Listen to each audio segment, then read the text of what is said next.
SC제일은행 오디오 주간 시장 전망입니다. 지난주 연준은 물가 대응을 위해 다시 한번 강한 긴축을 단행하며 앞으로 몇 달간 공격적인 금리 인상이 진행될 것임을 시사했습니다. 이를 근거로 스탠다드 차타드 자산관리부문은 향후 12개월 관점 내 미국의 경기 침체 확률을 75%까지 상향 조정합니다.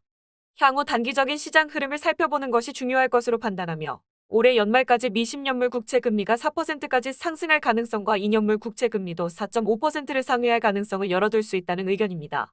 미달러 또한 강세를 지속함에 따라 이는 주식의 추가적인 약세로 이어질 전망입니다. 연준은 기준금리를 3회 연속 75bp 인상한 것과 더불어 올해 남은 두 차례의 FOMC에서 추가적인 125bp 인상과 내년 25bp 인상을 통해 기준금리가 최고 4.75% 수준에 이를 것으로 전망했습니다. 19명의 연준 위원 중 약 3분의 1은 내년 최종 기준 금리가 5%에 이를 것으로 예상했습니다. 이는 지난주 FOMC를 앞두고 시장이 예상했던 4.5%보다 더욱 가파른 속도의 금리 인상 전망치입니다.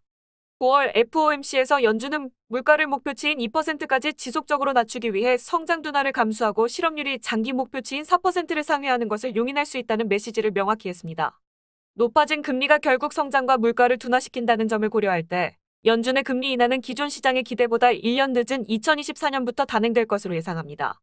파월 연준 의장은 기자회견에서 금리 인상 속도를 늦추거나 혹은 멈추기 위한 세 가지 조건으로 추세보다 낮은 성장, 타이트한 고용시장의 완화, 물가가 2% 이하로 내려간다는 명확한 증거 확인 등을 제시했습니다.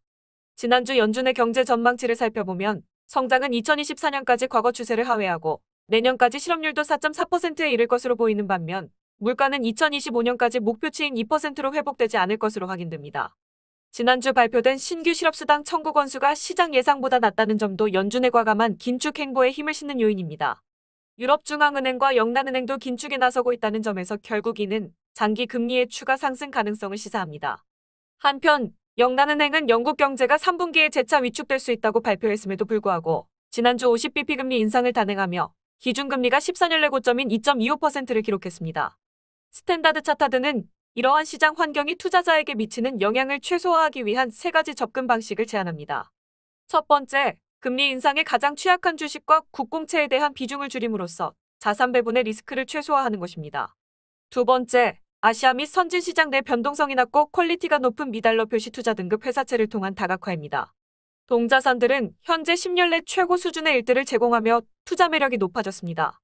마지막으로 고물가 국면에서 상대적으로 양호한 성과를 보이는 고배당 주식을 포함한 인컴 자산의 비중을 늘리는 것입니다. 주식 내에서 리스크를 최소화하는 방법은 최근 지정학적 갈등이 재차 고조되고 있는 유럽 주식에 대한 비중을 축소하는 것에서 시작할 수 있습니다. 한편 러시아가 유럽 내 천연가스 공급을 대폭 줄인 데 이어 원유 공급도 차단할 가능성이 제기되고 있습니다. 지난주 올해 두 번째로 약세장에 진입한 S&P 500 지수는 6월에 장중 저점인 3,637선을 테스트할 가능성이 높습니다. 모멘텀 지표는 미국 주식이 단기적으로 과매도된 상태임을 보여주지만 만약 지수가 6월 저점을 하향 돌파할 경우 3,250에서 3,540선을 테스트할 것으로 예상합니다. 반면 일본 제외 아시아 주식과 영국 주식은 미국 주식 대비 각각 28%, 48% 할인된 밸류에이션을 보이고 있다는 점에서 매력적입니다. 중국 내 지속적인 경기 부양책 또한 일본 제외 아시아 주식의 긍정적 재료입니다.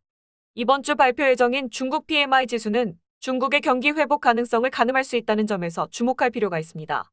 아시아 및 선진시장 달러 표시 회사채를 채권 내 최선호 자산으로 제시합니다. 상대적으로 낮은 변동성과 5%를 상회하는 일드는 국채금리의 추가적인 상승 위험을 완화시킬 것으로 판단합니다.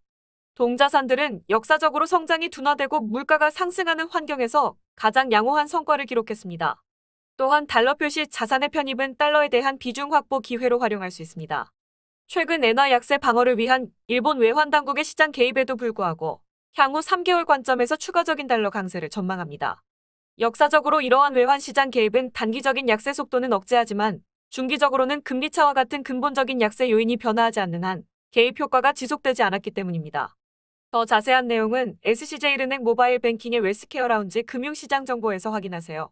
지금까지 오디오 주간 시장 전망을 함께 청취해주셔서 감사드립니다. 다음은 금융투자 상품 관련 유의사항 안내드립니다. 본 자료는 리서치 조사 분석 자료가 아니며 독립적인 리서치팀에서 작성되지 않았습니다. 본 자료는 법령 또는 내부 통제 기준에 따른 심의 또는 승인을 받았습니다. 금융투자상품은 예금자보호법에 따라 예금보험공사가 보호하지 않습니다. 금융투자상품은 투자원금에 손실이 발생할 수 있으며 그 손실은 투자자에게 귀속됩니다. 외화자산의 경우 환율 변동에 따라 손실이 발생할 수 있습니다. 금융소비자는 해당 상품 또는 서비스에 대하여 설명을 받을 권리가 있으며 그 설명을 듣고 내용을 충분히 이해한 후 거래하시기 바랍니다. 금융소비자는 금융투자상품에 관한 계약을 체결하기 전 상품 설명서 및 약관을 반드시 읽어보시기 바랍니다.